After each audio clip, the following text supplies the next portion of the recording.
All right, all right. Hello and welcome once again to yet another edition of the Rare Groove Revolution. This is episode 7 of the Rare Groove Revolution. I'm your host, Earl Holder slash DJ Solero, and I'm here with my special guest in the house, guitarist and founder of the psychedelic rock group, the Power of Zeus, Mr. Joe Peraino. Thank you, Mr. Peraino, for coming, for taking time out of your busy schedule to come on the program. It's my pleasure, Earl. I'm glad to be here. Thank you, thank you, thank you. So for starters, how did you start out as a musician? Well, when I was 17 years old, I enlisted in the Marine Corps. My dad had a sign for me. You have to be 18 usually to get in. And I always wanted to play guitar. So while I was there, I bought myself a guitar and became self-taught and basically started playing in California. I was stationed in San Diego, California. So I would pick up stuff from the guitar players that, you're in a base with thousands of, men and guitar players. And, there would be a different, one guy be playing country, one guy would be playing rock, one guy would be playing funk. So I picked up a little bit from everybody, so it was kind of a nice learning experience. Then I got in the band and I started playing rock and roll, played in California for about 4 years. Came back to Detroit, got a job in the automotive industry, working the line over at Chrysler Corporation, in a steel stamping plant. And I started practicing. I joined a band, and I played with them for a few months, and I pretty much didn't care for the leadership or the material they were playing, so I started my own band. So I put an ad in the paper while I was working. I think I was working about 10 hours shifts at that time. They were really putting out some stuff. This is 1963. I went in the Marine Corps. 67, I got out, and then I went into Chrysler Corporation, where my dad worked over in Sterling Heights, Michigan. So I put an ad in the paper, and this long-haired hippie showed up that just had moved in from, came in from, I think it was North Carolina or South Carolina, one of the two. And he was all, flowers on his pants, and the whole long-haired with the necklace and everything. And good bass player, sang really well, and we hit it off pretty good when I was staying at my dad's place, because I just got back out of the Marine Corps and I was working at Chrysler's at the time. And we were practicing in the basement a little while. And he said, "Hey, I got a job playing with a country band down in downtown Detroit over at Jefferson and Mount Elliott." I said, "That's a pretty rough area. Aren't you worried about going downtown there?" And I said, "No." He said, "It's a hillbilly bar." So I said, "All right," he said, "Come on down, man, bring your guitar and sit in." So when I went down, there was a country band they were playing in. It was a band called Jerry Michaels. And they were playing hardcore country. And I didn't know a lick of country at the time. All I was doing was, I played a little bit of rock and roll, a little bit of funk, a little bit of here and there, but no country. So he would yell the chords out, G, F, B flat, C. And we'd play all this, country stuff I never even heard of. And every once in a while we would play this. Jerry Michaels said, "Well, play with some of your rock and roll." So I started playing the rock and roll. When I come off the stage, he offered me a job. I said, "Man, you play good guitar." I said, why don't you join the band? So he said, "I'll pay you this much money," or whatever it was. And I played there every Friday and Saturday, learned all them country tunes, and we would play while we were there. Some of the stuff, like really some heavy stuff, like Spoonful from the Cream and different, pretty heavy stuff, some blues and stuff. And the hillbillies guys, they really liked it. They were all working at some of the automotive plants downtown, and on the docks where the boats came in and stuff like that. And we started building up a big crowd, and they would come up to the stage and say, "Play that psychedelic stuff," where it sounded like the train's coming through the building, So we'd play the stuff, and we built up a pretty good crowd. Pretty soon, we took over the job there. Jerry tried to fire me, and the owner liked what we were doing better, and we changed the bar over from a country bar to classic rock and roll at the time. And I had guys come in from Wayne State University and put 27 day glow lights in there. It had a 20-foot pressed punch ceiling, which is like a gold tin in the ceiling. And he painted all this stuff, and all the lights, the black lights would make the stuff glow, you know, all the different colors. They would like tulips dripping blood and all kind of, you know, psychedelic stuff. You know, it took off really big, and we started Friday and Saturday. Then we went to you know, a Thursday and a Wednesday, and then we were running 5 nights a week, and they were lining out the door. I mean, halfway around the block.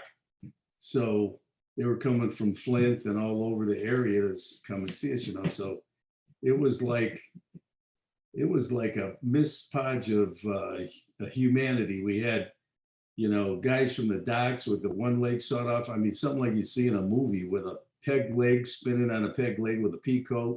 We'd have the strobe lights going, and we got doctors and nurses and judges and hookers and motorcycle guys. And it was like, if you would have been there and seen it, it was like something out of a psychedelic movie, man.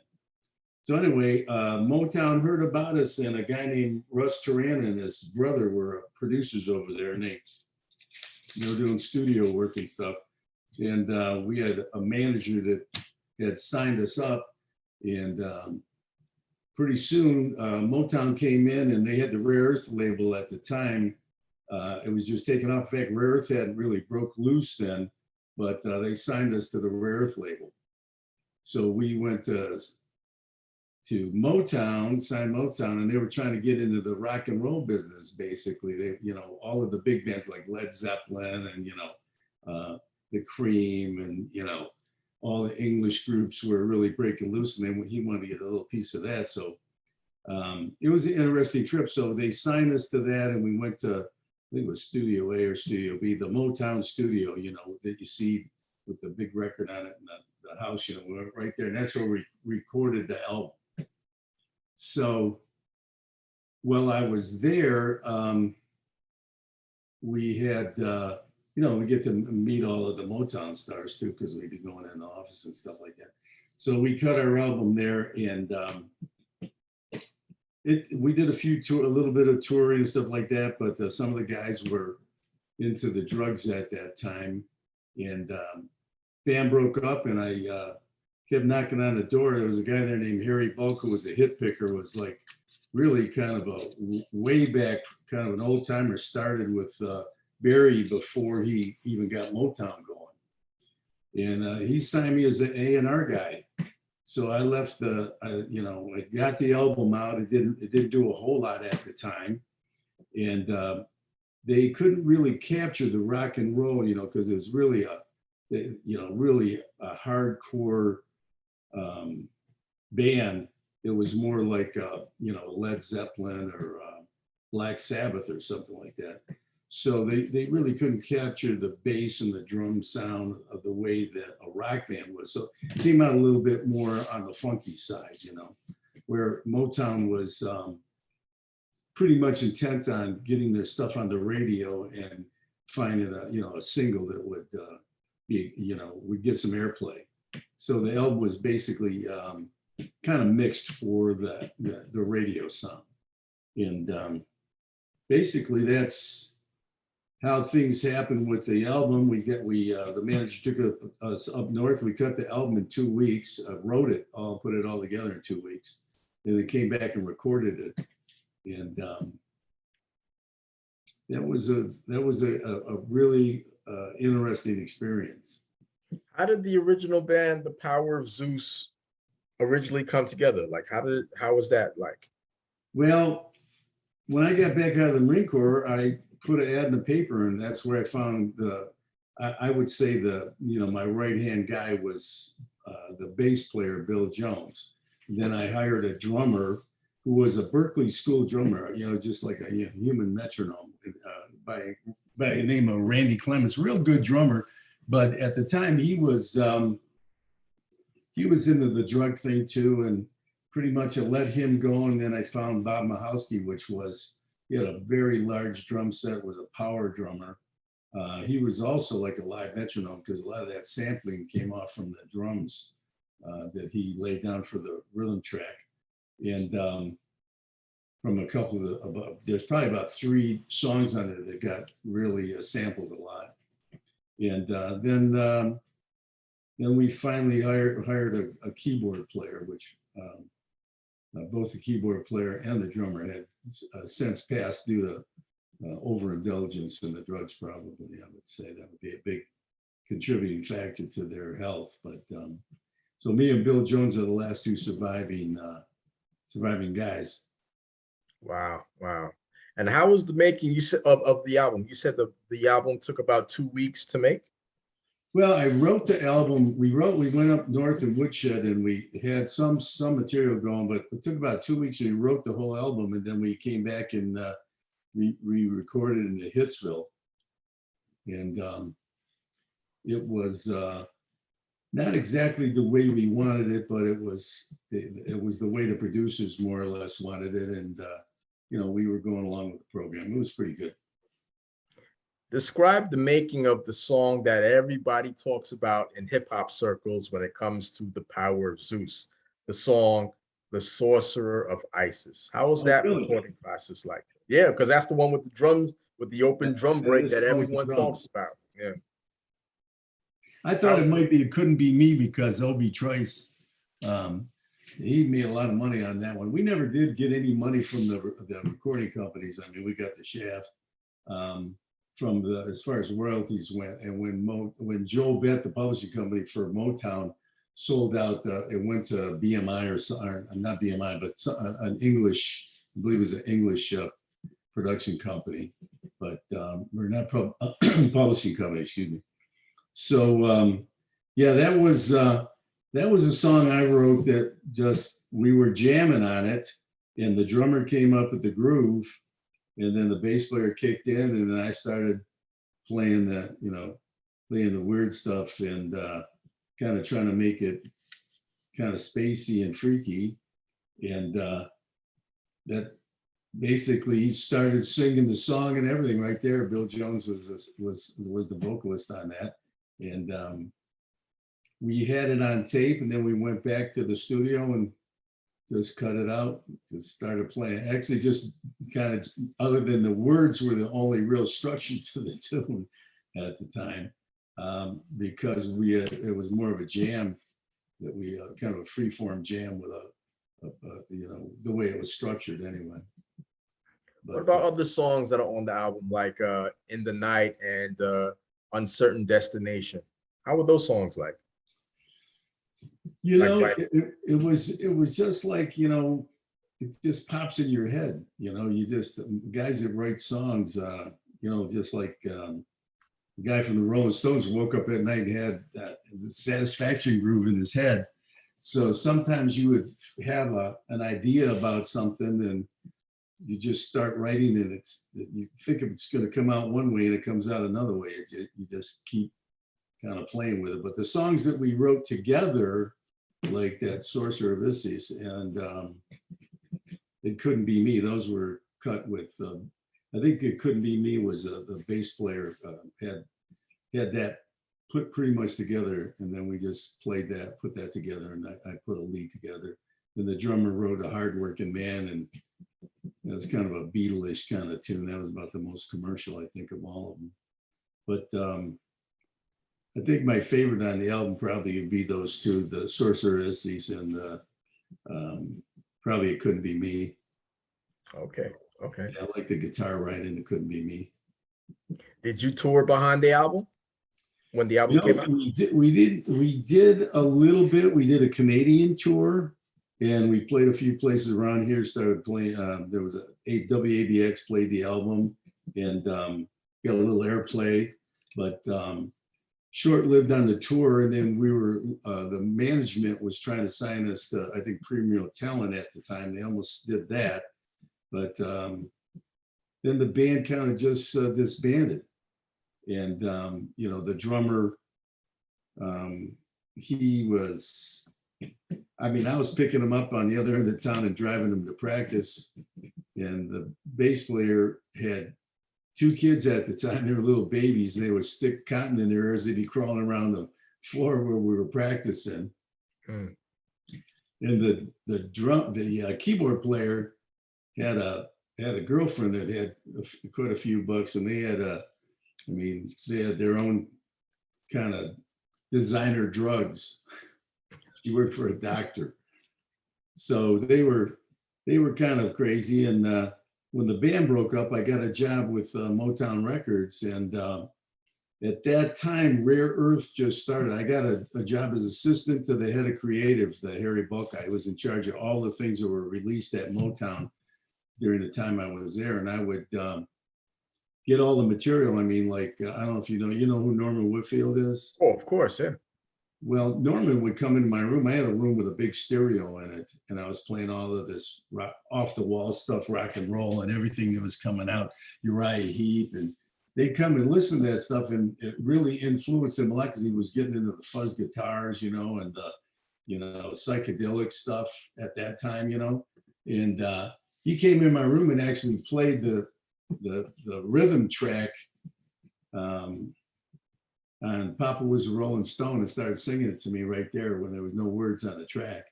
So he, I worked with Harry, and all the songs that were released for about a year would go through my desk. All the guys, like including Whitfield, they would release like 3 or 4 cuts, and they would cut them to acetates from the tape. And then I would be the 2 turntables, with 2 songs of the same song. And I would get the song that had the best bass and the best groove, or, one song would be a lot more vocal intense. Another one might have a definite ending. Another one might have a fade out, So I would pick the top 2 I liked, and I'd send them to Harry, and then Harry would pick it. And then, a couple of months, not even a month, 2-3 weeks later, it'd be on the radio. So you wrote songs for Motown while you were there? Actually, I didn't write songs for Motown, but I did have a writer's contract. I had a producer contract, and I did a guy named Luther Allison. That was the only thing I produced at the time. Luther Allison was a blues guitarist that made it big in England, and I cut an album on him. He was a black blues guitar player from Madison, Wisconsin. Really great guitar player. And I signed him. I produced that album. I had a couple of other things that they took off of my, stuff we cut that we didn't take that went on some movie tracks. But I had a producer contract, a writer contract, and an artist contract with Motown. And I worked at the big blue building on Woodward Avenue in Detroit when it was in its heyday. Did you work with Dennis Coffey and any of those others? Oh yeah, Dennis Coffey. I know Dennis Coffey till today. I knew everybody, the tops. In fact, I would see them all because I would see the records. In fact, when the writers would come to me and they would give me a song, and then I would listen to the song, and I'd go to Barry, because artists and repertoire basically was in the A&R department. And Rare Earth had just broke loose with Get Ready, and I was working there, and they finally took off. Well, interesting story. While I'm there, actually just before I got to Motown, I was still, kind of jockeying for a job there with Harry. The guy that was the manager for, trying to think of his name, there was a manager for, you're probably familiar with Meatloaf. Oh yeah, he passed away not too long ago. Yeah, he was, trying to think of his name. It slips me right now. I can't think of it, but he was the manager of Rare Earth, and he also picked up management on Meatloaf. So when Meatloaf and Stoney it was called Stoney and Meatloaf was their album. They were the two singers in the Hair production.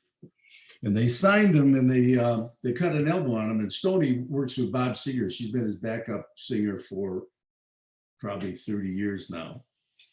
Well, when the album came out, Ron Strasner, that's what his name was. He was the manager of Rare Earth, picked up Stoney, and Meatloaf would come over to my house and practice in the basement singing with me for the record, because they were supposed to go on the road. Well, when the record came out, it didn't go anywhere. It just kind of died.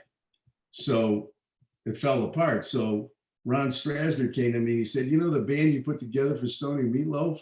I said, "Yeah." He said, "Would you do me a favor?" And I said, "What's that?" He says, "Would you go on the road with David Ruffin?" And I said, "Yeah, hell yeah."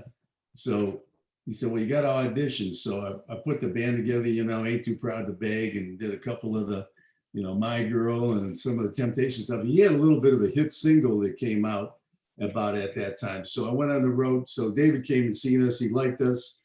And I went on the road with David Ruffin. It was called David Ruffin and the New Experience.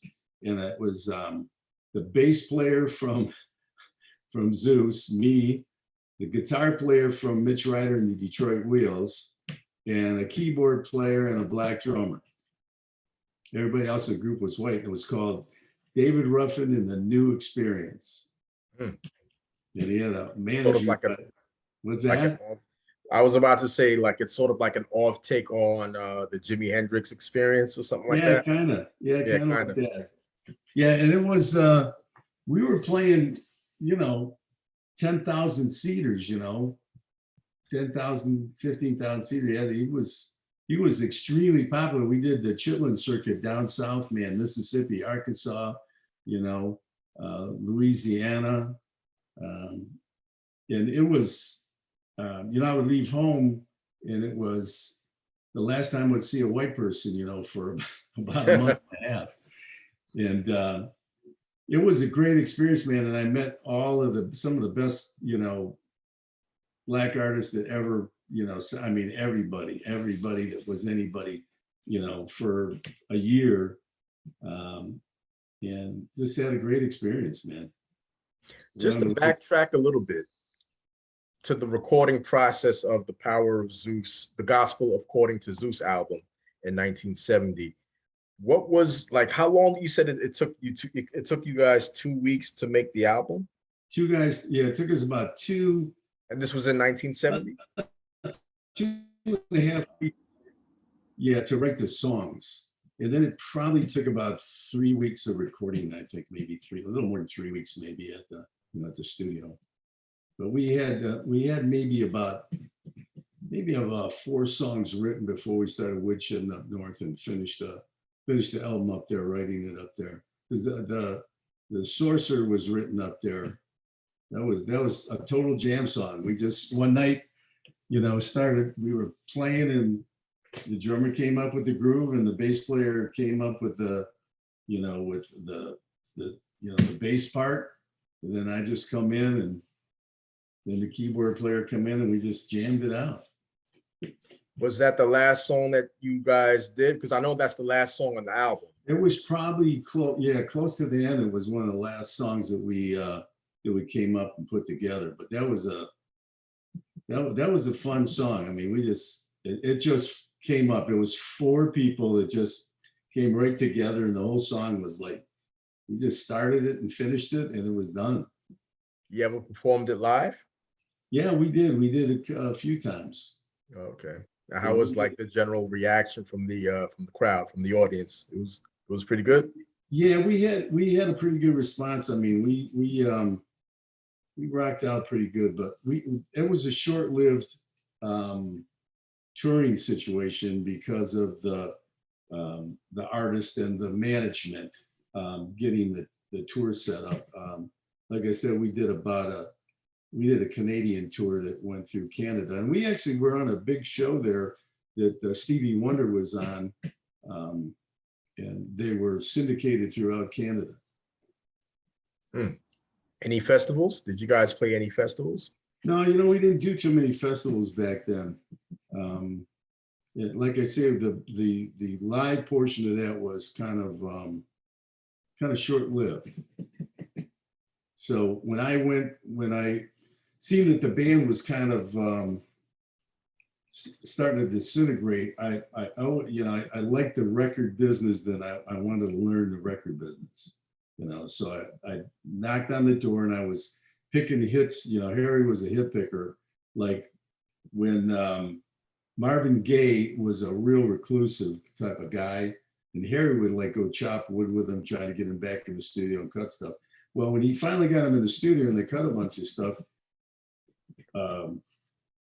what's his name, Barry Gordy, he had picked a couple of songs off the album that didn't do anything, and Harry kept saying, "That's not the song. That's not the song." So finally, Harry and him had a pretty good relationship. He said, "Man, you use a couple foul words and said, this is the song, man. Get it on. Put this damn thing on the radio." Sure enough, he put it on there. I think it sold 2 million. I think it was, What's Going On, or, Sexual Healing, one of those two songs. I can't remember which one it is now. But he picked it. He was a hit picker. So go ahead. I'm sorry. I was just going to ask you, because you had mentioned that the group split up shortly after you guys started touring. What was the element that caused you guys to break up? I hate to point the finger, but it was the drug. That the drug scene was so heavy at that time, and it was it was just kind of where I was trying to hold it all together. And I was like juggling balls, you kept adding another ball, and I couldn't juggle no more, Right. It could be hard. I would have to do everything. I would have to set up the practice times. I'd have to call everybody. I'd have to go pick two of the players I'd have to pick up, and then bring them over to the house and then practice and then take them back, and then they would say, "Oh man, I can't practice that long. I got to go." It's like, you don't really want this, Well, did you know that the Gospel According to Zeus album would be as big as it is with hip hop producers? Did you foresee that happening? Absolutely not. The first guy that told me, I had a guy from, I had people all over calling me from Germany and calling me. Well, I had a guy call me from England. I think it was Mojo Magazine is a big one. It's kind of like the Rolling Stone of England. And this guy called me up and he said, "Man, are you up to this? I hope you're making a lot of money, man. This Obi Trice thing, man, is really big over here." And I said, "Who the hell is Obi Trice, man?" And, then I looked at it and I followed up on it. It was, wow. That was a good, that was what he did to that song. I really liked. And that's what I was going to ask you too. Since we're talking about Obi Trice and we're talking about rappers and such, how do you feel about rappers and hip hop producers sampling from the Power of Zeus record? I'm glad to see that they did it, because what are we looking at? 50 some years later, whatever this timeline is, from 1970, that it drove, the name of the band and the whole situation to the forefront of some of the best music around. I have no problem with them sampling. And I mean, if it's good, it's good. And if it's bad, it's bad. And if, the good survives, the proof is the standard of time, it's, how many years. I used to talk to Norman Whitfield, and we used to have arguments all the time about the Temptations versus the Rolling Stones, and at the time, Temptation was so big and so hot. I said, "Man, you know what?" I said, "Those guys are going to outlast probably half of the rock and roll bands in the world." I said, "Them guys got so many hits, man. They just going to, I said, time's going to tell, So sure enough, I mean, the Rolling Stones are still touring, after 50 years or whatever, 60 years, I think, for them guys. So I think that I'm happy to see the hip hop stuff. I think that there's a lot of creativity there, I mean, to think about what they did is just the concept of it it's amazing, that you would have the mental forethought and the appreciation to go into a diversified music that's so far out of the pocket from some of the, I mean, the Funkadelics did it. I mean, they had their own, kind of almost a psychedelic groove, and some of the Temptations did too. But this stuff was, it was considered, hard rock at the time. I mean, they compared the album to, Black Sabbath and, Led Zeppelin and, so I'm just happy that it came to, it came to light that it was, if we would have maybe got another album out or had a little better, backing behind us a little bit, or the manager, he had some problems too. But I mean, he tried the best he could, but might have been a whole lot bigger than what it is. But I'm thankful that the hip hop artists and the producers, had the insight to do what they did. If you could rewind the hands of time, is there anything from those days that you would have done differently? Well, yeah, unfortunately, I talked to Bill Jones, which is the bass player, and we stay in touch. And he's a real good guy. He's a real gentle soul. And he never wanted to do anything that, would cause a ripple. But I always wanted to, my idea was always to get a different keyboard player and a different drummer and make the switch. And he never wanted to do that. And now he says, "Oh man, I wish I would have listened to you. We would have made it. It'd have been a different story." But probably that would be the biggest thing. And I don't know if Motown was the right record company to sign with at the time, because they were getting such incredible sounds out of New York and some of the rock bands, in Europe and stuff like that. There wasn't a lot of studios, in fact, because I knew the guy that designed the boards, and I used to talk to him about, can we get this out of it? When you go to, this studio or that studio, or, Electric Ladyland in New York, they have the sound that you can get out of the drums and you get out of the, guitars. We're not getting that here. It's, and he's like, we would talk, technical terms and stuff like that. And basically the systems that was designed, really didn't handle that kind of impact. Like they had they actually cut the bass out, which made the album sound more relatable to the AM radio, which was the hits at the time, for that, like Motown had. But probably would have went with maybe a different record company that could have produced the sound we wanted. That would have made a difference. Or even if I was with Motown, if they would have let us go to another studio, they started doing that later with some of the artists, it would have been a little more impact. And then probably the second thing would be, I would have stayed with Bill Jones and probably changed the drummer and the keyboard player. That would have been those two changes alone would have probably made it a whole different thing. But it was, at the time, after being in the music business and dealing with musicians and the situation long enough, I kind of wanted to be on the other side of the ball game, All right. And in closing, do you have any closing words regarding anything? No, I like to personally thank all the artists and all the people like Eminem and, Obi Trice and all the guys that, it's probably a list of 10 people that I'd have to look up, who did what. But like I say, I got to thank them guys, because there have been 3 interviews that I've done in the last month. And I have some old material that I found that has been buried for 40 some years.